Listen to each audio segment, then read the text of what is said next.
সরাসরি শুরু করা যাক আজকের এই দারুণ আলোচনায়। গ্রীষ্মকাল মানেই তো কাঠ ফাটা রোদ, আর এই সময়ে আমাদের সবার প্রিয় ফল তরমুজের অসাধারণ সতেজ করার ক্ষমতা আর চমৎকার সব স্বাস্থ্য উপকারিতা নিয়ে আজকে আমরা জানব। চলুন একটা মজার তথ্য দিয়ে শুরু করি। তরমুজের প্রায় ৯২%, হ্যাঁ ঠিকই শুনেছেন, 92% কিন্তু পানি।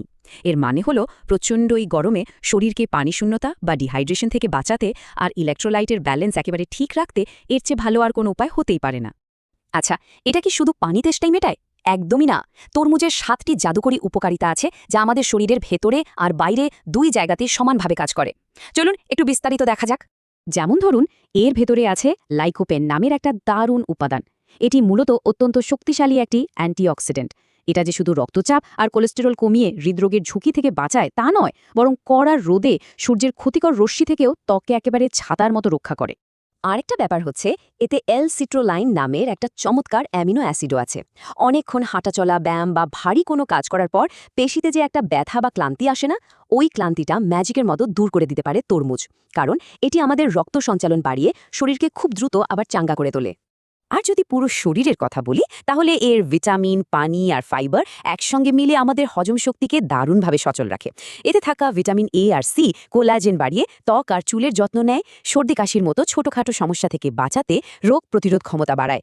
সবচেয়ে বড় কথা, এটি প্রাকৃতিক ডাইউরেটিক হিসেবে কাজ করে, অর্থাৎ আমাদের কিডনি থেকে ক্ষতিকর টক্সিন বা বর্জ্যগুলো একদম ধুয়ে বের করে দেয়। এত সব উপকার তো জানলাম, কিন্তু এই সুবিধাগুলো পুরোপুরি পেতে হলে তরমুজ খাওয়ার সঠিক নিয়মগুলো তো জানতে হবে, তাই না? চলুন চট করে খাওয়ার সেই ব্যবহারিক নিয়মগুলো দেখে নেওয়া যাক। খাওয়ার সেরা সময়টা নিয়ে অনেকের মনেই প্রশ্ন থাকে।